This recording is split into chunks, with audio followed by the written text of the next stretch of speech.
こんにちは。シャインボディソウルの里江です。いつも動画を見てくださりありがとうございます。今日はこの動画では、セルフヒーリングについてと、セルフヒーリングをね21日間っていうのを、霊気学ばれた方は初級で学ぶと思うんですけれども、これねどうやってうまく21日間ね、やるかっていうコツの話と、あと好転反応についてちょっとねこの動画ではお話ししようと思っています。もうすでにね霊気の初級を受けていらっしゃる方でしたら、セルフヒーリングあるよとか21日間やんなきゃいけないよだったり、好転反応のこともね、講習で説明すると思うので、もうご存知かと思うんですけれども、もうねずいぶん前に初級を学ばれたっていう方もねいらっしゃると思いますし、はたまたねこの動画を初めてね見ていますっていう方もいらっしゃると思うんですが、皆さんおさらいと思ってね、もし知っている人は聞いてくださったらというふうに思うんですが、私自身もですね、実はこの間21日間もう一度ね丁寧にやりましょうっていうね、チャレンジが、この Facebook グループ限定配信の霊気ライブのグループの中でこういう話がまとまって、メンバーのね人たちと一緒にセルフヒーリングをじゃあ21日間もう一度丁寧にやりましょうっていうのにね私も参加させてもらいました。とってもね本当に私にとってはすごい単純な練習って思い込んでたんですが、やっぱり丁寧にやろうって思うことでさらにね良さを本当感じたっていうのが、一番私にとっての実りだったっていうか、すごく良かったです。今考えてみれば1ヶ月程度ぐらい前に、ぎっくり腰をやって、でその前に、いろんなハプニングがあってちょっと体調も優れないだったり、頭の中ももうなんかてんてこまいでっていうような毎日を過ごしてた時間があったんですけれども、いろんな方に、支えてこられましたし、実際にね、セルフヒーリングだけのそれだけのおかげってわけではないかと思いますが、でもね間違いなく私にとってセルフヒーリングの21日間の練習が、もっとなんか元気になるためのその回復へのね道にもっとプッシュしてくれたっていうね、そんな気がしてしょうがないです。だからもう本当今はまたね、なんていうのかな、エネルギー満タンの自分にね戻ってきてるなっていうのをすごくね感じることができて嬉しいんですが、でこの、霊気ライブの方でですね、その21日間チャレンジっていうことで、それで皆さんからね、感想とかコメントとかくださいってことで自由にねその21日間のチャレンジやってる間とかその後とかね、いろんな感想をくださって、でグループのメンバーの皆さんは多分もうね、コメントねちらっと見たかなって思うんですが、ここでねもう一度ちょっとねシェアしてみたいんですが、まずですね、12ポジションだけで寝てしまって頭で寝落ちしていますっていうね、こういう方がね多分何人かいたかと思うんですね。で実は私もその一人だったし、もっと言いますと私なんか頭に手を当てたのも覚えてないっていうぐらいっていう日もありました。さあやろうと思ってパッてあれ忘れたみたいな、もう朝だったっていう日もあったんですけれども、でもこれこの間ね眠りの動画作りましたが、寝てしまうっていうのは悪いことではないので、それがいけないかっていうとそうとは限らないんですが、それが一つの感想で、その他ですね、みんなで一緒にやっていると思ったらすごくやる気が出ました。そう、これがね本当に私も素晴らしく嬉しかったっていうか、なんか私もマラソンやってますけど、ただやっぱり一人で走ってるって思うより、なんかあなたも頑張ってるとか、あなたも同じことやってるっていうその励ましになるってね、セルフヒーリングもねやっぱり一緒で、他の人もやってると思うとすごく嬉しかったっていうのはね間違いなくありました。セルフヒーリングが習慣化してきましたっていうことで、メンバーの方ほとんど、霊気もうすでに受講された方だと思うんですが、これ私もそうですけれども、初級の時に必ず1回やってくれてたかなって思うんですね。でもね習慣化してきたってね私自身もすごい思ってて、なんていうのかな、本当になんかこの12ポジションねやることの良さっていうのがね、すごく感じられた。でまだ寝落ちしちゃいますとかね、あとタイマーのおかげで12ポジション最後までできましたっていうことで、これですね、おうち霊気の確か第8回か7回か忘れちゃったんですけど、セルフヒーリングの動画をね、それぞれの体の部位を、つけて、アップしたものがあるんですけれども、その動画の時に確か、ヒーリングタイマーって言って、そのタイマーね、今便利なアプリが本当にたくさんあって、携帯電話の中にそのアプリをインストールしておくと、手当のね練習の時にタイマーがあるんですね。でちゃんとその時間ごとにねお知らせしてくれるんですが、それを使うとね、多分眠くても12箇所最後まで行くことができるように、ね、なってくると思うんです。なのでもしまだねそういうの知らなかったっていう方とか、初級受けた時もねセルフヒーリングあんまりうまくいかないまま終わっちゃったっていう方は、ぜひぜひねその動画のね、リンクのところをもう一度チェックしてみてください。後でねこの動画の最後にも、そのビデオのリンク貼っておきますので、ぜひね見てみてください。で、寝る時のセルフヒーリングは気持ちいいですということでね、グループの中でも聞いてみたんですけど、朝と夜のねヒーリングどっちやってますかって聞いて、朝派とね夜派ってあって、で私ももともとそのセルフヒーリングね、手を当てるのベッドに入ってから、気持ちいいからこう手やるっていうのすごく好きで、ただですねやっぱり今回この21日間もう一度丁寧にって始めて、でさっきの寝落ちっていうのがあるんですよ。やっぱりベッドに寝てしまうと本当に12箇所ねずっとこう手を当て続けるのが本当に眠くなってしまって、やっぱり最後までね到達できないっていうのがあるので、そういうことを考えてみても朝ねやるっていうのまた違った感覚なのでとってもいいかと思うんですが、それがね私はできるようになって、だから私結構トータルで1日2回やってたかもっていう感じですが、そんな感じでねできましたっていう方とか、あるいはセルフヒーリングの前と後で体温を測ったらね体温が上がってたっていう感想があって、これねすごいでしょって思うんですけど、これ私自身体感レベルで、体温計でね必ずそうやって研究してこうね測ったら本当に上がってたよっていうのを自分ではちょっと経験したことないんですけれども、でも体感レベルで本当に霊気をやるとすごくね特に足先とか手の先とか、あと背中の部分とかすごいねじんわりね暖かくなってくるんですよ。なのでセルフヒーリングやる後とね前とで温度違かったっていうのね言ってくれて測ってくれてね、これでも多分そうだなってね私も思ってました。あとアロマのエッセンシャルオイルでリラックスできましたっていうことなんですけど、これすごいいい提案だなと思っていて、ぜひねその手当の時間っていうのを、一番短くして1箇所2分で全部やって、30分以内で終わりますし、あるいは5分やったとして、1時間っていうね、すごくゆったりとした時間が手当っていう時間に設けられるわけなんですけれども、なんかねこうやっぱりどうやってね本当に習慣化させてコツというか習慣化させて、うまくねやりこなしていくかっていうかね、楽しくてしょうがないだったり、でもここでねやっぱり毎日の作業と思っちゃって、またやんなきゃいけないとか、あんまり心地よく感じないとか、ここでねやっぱり霊気学んだ後差がねどうしても出てきてしまうんですけれども、やっぱりねぜひセルフヒーリングの時間っていうのを工夫してもらいたいなっていうふうにね思っています。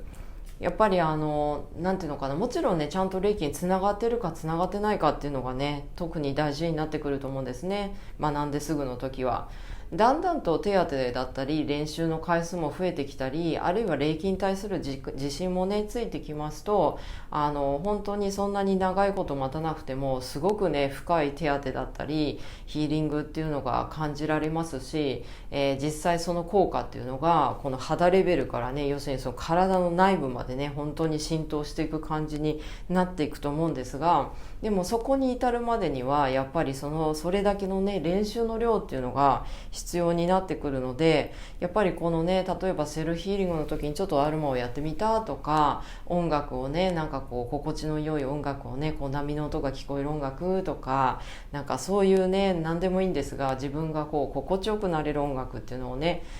しながらとか、あるいは自分の好きなねドラマとかアニメを見ながらでもいいんですけれども、ぜひセルフヒーリングっていう時間を楽しんでもらうためになんかね工夫してもらうといいんじゃないかなって思っています。体が暖かくなって窓を開けたくらいですっていうことでね、そうですね、やっぱり体が暖かくなるっていう人がね、やっぱ数名っていうか、たくさんいらっしゃったのと、あと寝てしょうがないっていうね、こういう感想もいっぱいありましたし、こんな風にね、皆さんね、いろんな感想をくださって、でもやっぱりね、この本当に励まし合いっていうか、やっぱりあなたもそう感じてるのねってね、きっとグループの中でこのセルフヒーリングチャレンジしてくれた仲間同士でそういう風に感じてたんじゃないかなっていう風にね、思います。で、今日この動画で、好転反応についてもちょっとお話ししようかと思うんですが、初級終わってね、すぐその自己浄化あるいはセルフヒーリングっていう言葉で自分の体にね手を当てていく、この作業をすることで、体の中のね気が大掃除のようなことが起こったりとか、好転反応っていうのはセルフヒーリングだけではなくて、例えばねアチューメントを受けただけでも好転反応っていう人いらっしゃると思いますし、あるいは全然霊気とか学んだことないけれども、このねセッションで霊気っていうのを受けてみて、その後これ好転反応ですかっていう方も全然いらっしゃると思うんですね。で、好転反応という言葉、皆さんはね聞いたことありますか？これはですね、香港に住んでると漢方とかね結構有名ですよね。で、漢方では、アプローチは違いますが、要するに霊気っていうのはね手から気を流して、そしてその気をね流していくことで気の流れを整えるっていう、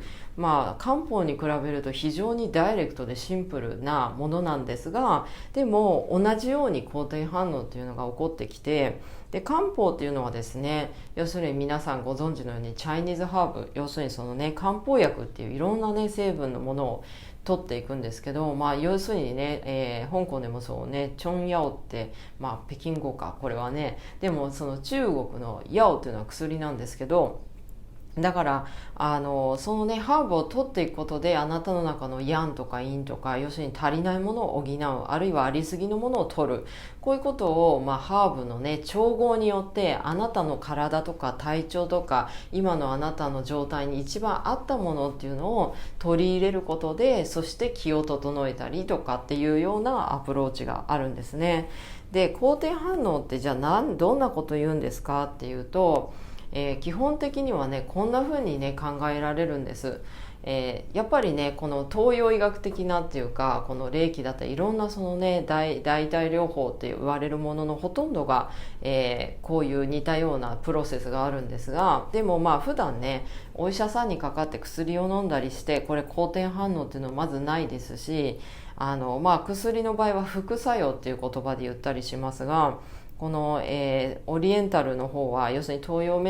医学の方は好転反応で、好転反応っていうのは要するに自分の体の中にある詰まりとかを、取ってくれるような働きのことを言うんですね。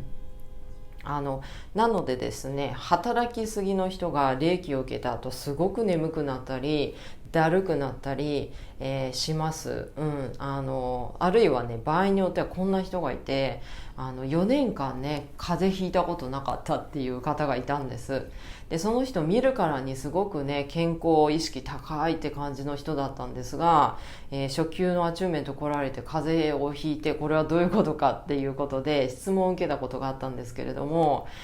風邪みたいな症状っていうのも要するに結果としてそれ体を休めたいっていうことの表れだと思うんです。特にそんなねいつも健康に気をつけてて4年間もそんな風邪とかひいたことなかったっていう方が、霊気を受けることでちょっと横になりたいとか、体がだるいとか、風邪みたいな症状っていうのは多分そのね体の働きすぎをちょっと休めっていうことで、好転反応だったりとか、あるいはですね本当に毒素ってものが溜まってるような状態だとそれが出るような感じになるので、本当におトイレの回数が増えるだったりとか、汗が出やすくなるとか、あと涙みたいにこうね何か体から出る作用っていうのも、これも好転反応の一つと考えられます。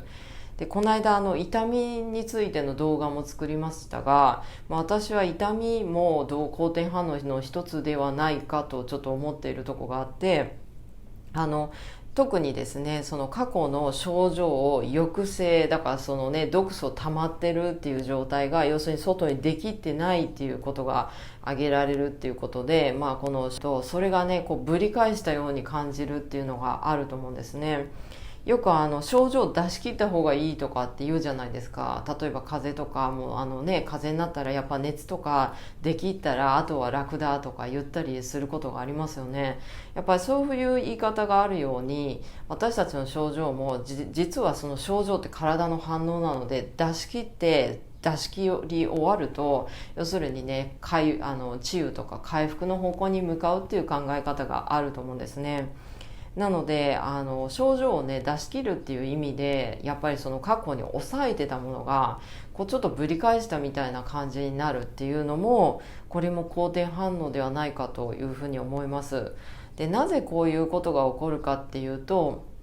本当にその気っていうのは水のように流れていてだからこの気の流れが増えていくことでそのね今まで自分の体にその詰まってたゴミのようなものですねその出し切れない症状とかあるいは体内にある毒素とかそういうものってそれが気の流れが増えることによってどんどんね外に吐き出されるこういうようなね動きになっているかなっていうふうに思います。で本当に面白いんですけど霊気を受けてこれ感情のデトックスっていうのもあるなっていうふうに思っていて例えばやっぱりそのね怒りを抑制とか悲しみ抑制とか心配抑制とかこういうふうに何かネガティブな感情をギューって抑え込んでたりするとこの霊気受けた後それがちょっと一時的にやっぱ出たような感じになるとかそういうような感情レベルのねデトックスっていうのもこの霊気を受けて感じる方っていうのがねいらっしゃるかなっていうふうに思いますね。特に私の経験ではこの怒りっていうのがね結構こう出た感じになったってね、報告される方が一番多いかなって思うんですけれども、悲しみとかもねやっぱり抑圧して、悲しまないようにしてたって自分では感じてなくても、結果としてそういう風になってたりして、それがね後から出てくるとか、そういうのとかもね全然あると思うんですね。で好転反応は悪いものではないです。感情を見ても分かるように要するにそれが一時的に悪くなるものであってその後改善に向かうための要するにプロセスのようなものなので、普通は、安静にしていれば勝手に良くなります。で私自身もさっき言いましたけどアチューメントを受けた後に好転反応私の場合は、私その前は片頭痛がこうあったんですけどアチューメントを受けた時はこの辺から引っ張られるようなそういうなんか頭痛っていうか、頭痛というよりも不快症状ですね。本当にねなんかこう字とかを見ようとするとこうなんか見たくなくなっちゃうっていうねなんか変な症状があったんですけど目疲れすぎなんかななんて思ってたんですがでもそういうものもね本当に自然と、良くなっていきます。もし持病とかがある方は例えば薬とかはねずっとね飲んでますとかいう方で好転反応があった場合どうしたんだろう症状出てきたなって思った場合はもう遠慮なさらずに専門のお医者さんにねご相談されていいかなって思うんですが、それ以外だと全然お医者さんとかに行く必要もなく自然にね回復されていくかなというふうに思うんですね。結局好転反応って一時的なものなのでそれが起こった時はねどうしたのかなって絶対なると思います。でも初めに私がこうやって説明しておけばそれになった時あんまりね怖くないとは思うんですが要するにそれ一時的にねその不快な症状っていうのが出てこれが出し切られると本当に回復の方向に行きます。だからもっとっていうかその回復の方向にスムーズにいってもらうためにはやはり霊気をね続けることで気の流れをどんどんね、水の量を増やすじゃないですけれどもそういうことをねしていただくと、どんどん早まっていきますね。さっき言ったみたいに持病とかだった場合に、自分のねその症状すごい抑えててそれが出たようになって怖いっていう方があるかと思うんですね。特にその霊気で何が起こるとかね聞かされてなくてね、ちょっとこれびっくりしちゃってどうしようどうしようっていう方も中にはそういうケースあるかもしれませんが、でも結果として言わせていただくと、やっぱりそのね気の流れをどんどん良くしていくことで本当にね回復の方にどんどん向かっていくので、霊気を受けたからどんどん症状悪くなっているっていうのとは違うので、その部分はねぜひご安心して受けてほしいっていうことなんですね。でそして霊気のもう一つの良さっていうのは香港住んでて私もいろんなセラピーを体験したり聞いたり見たりして本当に霊気良かったって思うのが、他のセラピーだと例えばそれを今取って摂取してる間は他のはやめてくださいっていうようなセラピーって結構あるんですね。なんですが霊気の場合ですね、それ以外に自分が例えばね取り入れてるセラピーだったり、あるいは病気の方が取ってる薬とか全然やめる必要がないし、またそのやめなくても危険とかそういうことも全くないです。本当に安全にね同じようにやっていただけるので、やっぱりその部分が本当になんていうのかな、特に私みたいにいろんなセラピーをね体験したりとか、こういう風なのあるんだなんて知ってて、それで比較できるから、こうやってコメントできるんですが、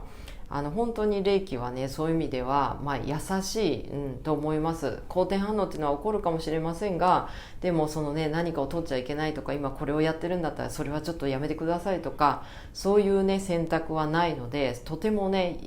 安心してねできるんだなというふうに思っています。なのでね、もし過去にね霊気とか受けてその後のね症状みたいに出てきて、これなんだか疑問だったっていうことがあった方はね多分好転反応だったと思うので、その点はねご安心されて大丈夫かと思います。でそしてもう一つ、お知らせしておきたいのがですね、好転反応っていうのは免疫と違うので、例えばなんか病気が起こって免疫力がアップしたら例えば水疱瘡とかそういうものがねこうできて、そして免疫がついたらもう水疱瘡になりませんっていうふうに言うじゃないですか。でも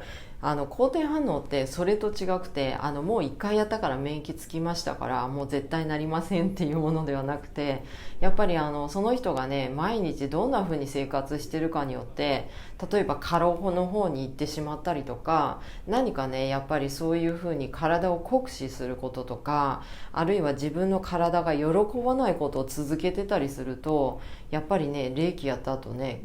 本当明確に好転反応だなって思っちゃうようなことがね起こることがねあると思います。だから私みたいに本当霊気をずっとやってても、またなんかこのね疲れサインだなっていうふうにね感じることがあるんですが、でもこれもね今の私にとってはとってもいいバロメーターになっていて、なんていうのかな、自分でストップかかるっていうかね、こういうことが起こってきた、多分今これ休めのねサインだなとか、やっぱりそんな風にね感じるようになることができたので、ぜひそんな風にね皆さんも考えていただけたらなというふうに思います。本当霊気を取り入れることで毎日のね生活にこうやって手当だったり呼吸法だったりっていうのをやっていくことで、本当に自分の体とか心ともうちゃんとね正面から向き合っていくことができるっていうね、これが私が最大に感じている本当にベネフィットっていうか、なのでぜひね霊気を実践されている皆さんも、これから霊気って検討してやってみたいなっていう方もぜひねこの点について、注意してみてください。今日の動画は以上です。もしね質問やコメントありましたらコメント欄に、残してくれたらとっても嬉しいです。でそして、今 YouTube ね霊気実践あるいは呼吸法の体験ということでおうち霊気、発信しています。こちらちょっと不定期でねプレミア公開ということでゲリラ的にねいきなり夜の何時からやりますっていうね感じでやっていますが、